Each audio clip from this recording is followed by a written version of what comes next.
आइए बच्चों, हम लोग बात करते हैं विद्युत आवेशों के एक बहुत ही महत्वपूर्ण गुण को, जिसका नाम है विद्युत आवेश का क्वांटमीकरण या क्वांटाइजेशन ऑफ चार्ज। बच्चों, ये जो वर्ड क्वांटाइजेशन है, मुझे आज पूरा विश्वास है कि आज आपको इस वीडियो के ख़त्म होते होते ये शब्द और इस शब्द का जो कॉन्सेप्ट है वो अच्छी तरह से समझ में आ जाएगा।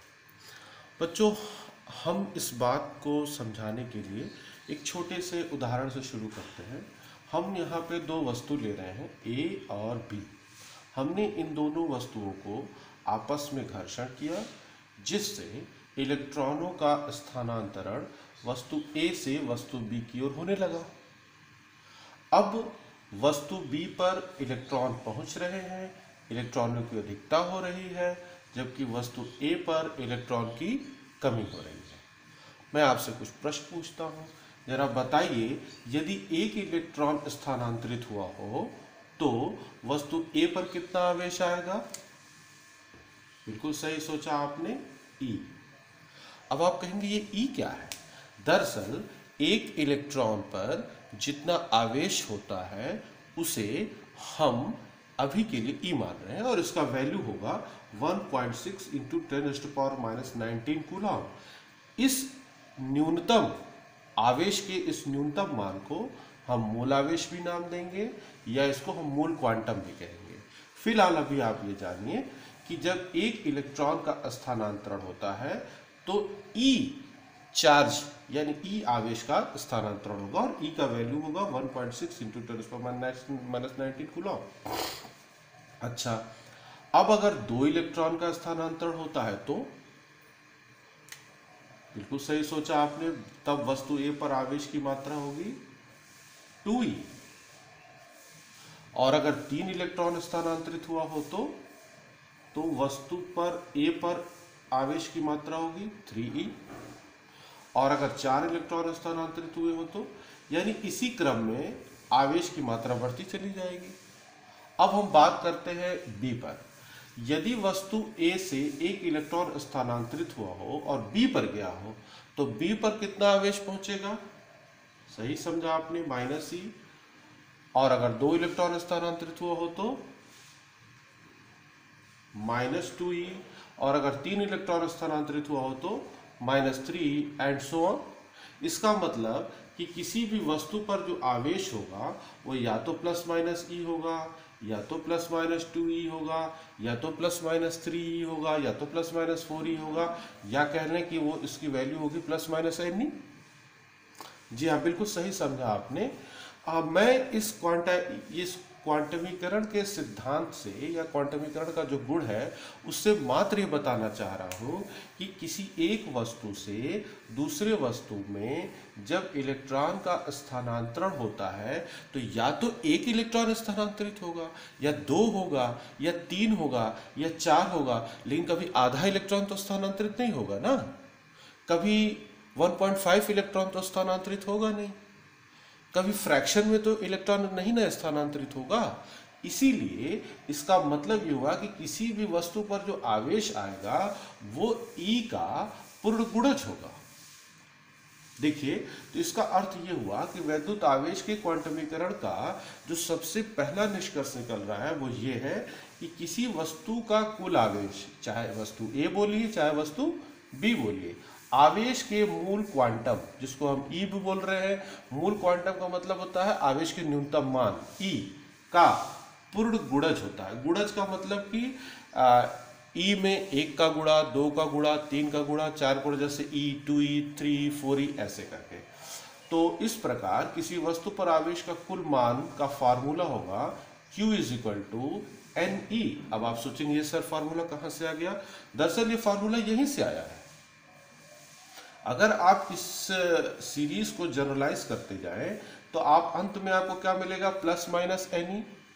और हम इस तरह किसी वस्तु पर जो आवेश आएगा उसको लिख सकते हैं Q = ±Ne, या सिंपली हम Ne ही लिखें, N को हम 0, ±1, ±2, ±3 मान लें।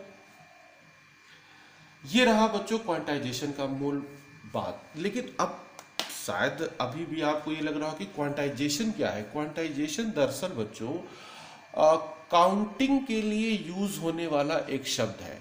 जब भी हम काउंटिंग स्टार्ट करते हैं तो हम 1 2 3 4 ऐसे हम काउंटिंग करते हैं, और इस प्रकार हम आपको ये कहना चाह रहे हैं कि जब एक वस्तु से दूसरे वस्तु में इलेक्ट्रॉनों का स्थानांतरण होता है तो इन्हीं काउंटिंग नंबर के सीक्वेंस से ही होगा।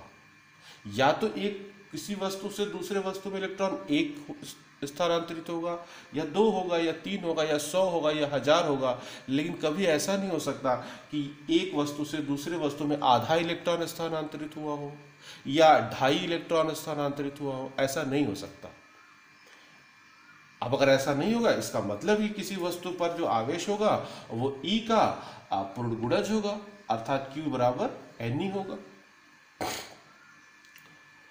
बच्चों, ये तो रहा क्वांटाइजेशन का मूल कॉन्सेप्ट, जिसको कि हम उसकी परिभाषा भी कह सकते हैं। अब आते हैं कि क्वांटाइजेशन, अगर क्वांटमीकरण की घटना आवेश में हो रही है तो जब कोई वस्तु आवेशित होती है तो हमें वो क्वांटमीकरण दिखता क्यों नहीं है, हमें महसूस क्यों नहीं होता है। दरअसल उसकी वजह यह है कि यदि किसी वस्तु पर बहुत बड़ा आवेश स्थानांतरित हो रहा हो, तो मान लीजिए कि अगर ए वस्तु से बी वस्तु पर बहुत भारी संख्या में इलेक्ट्रॉन स्थानांतरित हो रहे हों, तो फिर वो इतना कॉन्टिन्यूअस, ये स्थानांतरण इतना आपको कॉन्टिन्यूअस लगेगा कि ये पूरा स्थानांतरण आपको अलग अलग इलेक्ट्रॉन के रूप में ना होकर के आपको बिल्कुल एक कॉन्टिन्यूअस लाइन के रूप में दिखेगा। और यही वजह है कि बड़े आवेशों के लिए हम आवेश के क्वांटमीकरण के सिद्धांत को नगण्य मान सकते हैं। नगण्य मानने का मतलब हुआ कि अगर एक वस्तु से दूसरे वस्तु में एक इलेक्ट्रॉन ट्रांसफर होगा तो मात्र यहाँ पर एक बिंदु इधर से इधर जाएगा। अगर 2 इलेक्ट्रॉन ट्रांसफर होगा तो 2 बिंदु जाएगा। लेकिन मैं अगर कहूं कि 10⁻18 इलेक्ट्रॉन का ट्रांसफर हो रहा है तो 10⁻18 पॉइंट्स यहां से यहां जाते हुए आपको दिखेंगे। उस स्थिति में ये सारे पॉइंट्स इतने नजदीक होंगे कि आपको बिल्कुल कॉन्टिन्यूअस नजर आएंगे। ये बात समझ में आ रही है। अर्थात आवेश का मान अगर बहुत ज्यादा होगा तो इलेक्ट्रॉनों का स्थानांतरण भी बहुत ज्यादा होगा, और इलेक्ट्रॉनों का स्थानांतरण अगर ज्यादा होगा तो ये जो स्थानांतरण है वो बिल्कुल कॉन्टिन्यूअस हो जाएगा, और उस स्थिति में हम क्वांटमीकरण के सिद्धांत को नगण्य मान लेंगे। लेकिन अगर आवेश की मात्रा कम है, जैसे कि मैंने अभी आपको बताया, तो फिर आवेश के क्वांटमीकरण के सिद्धांत को आप नगण्य नहीं मान सकते हैं। बच्चों, इसी क्रम में हम आपको कुछ चीजें और बताएंगे कि जब एक इलेक्ट्रॉन पर जो आवेश की मात्रा होगी उसे हम -e मानेंगे। किसी प्रोटॉन पर आवेश की मात्रा को हम उतना ही लेकिन पॉजिटिव मानेंगे। न्यूट्रॉन आप सभी जानते हैं कि आवेश रहित कण है। अच्छा, अब बात करते हैं कि ये क्वांटमीकरण के सिद्धांत को सबसे पहले प्रपोज किसने किया था, सबसे पहले दुनिया के सामने इसकी हाइपोथेसिस किसने लाई थी।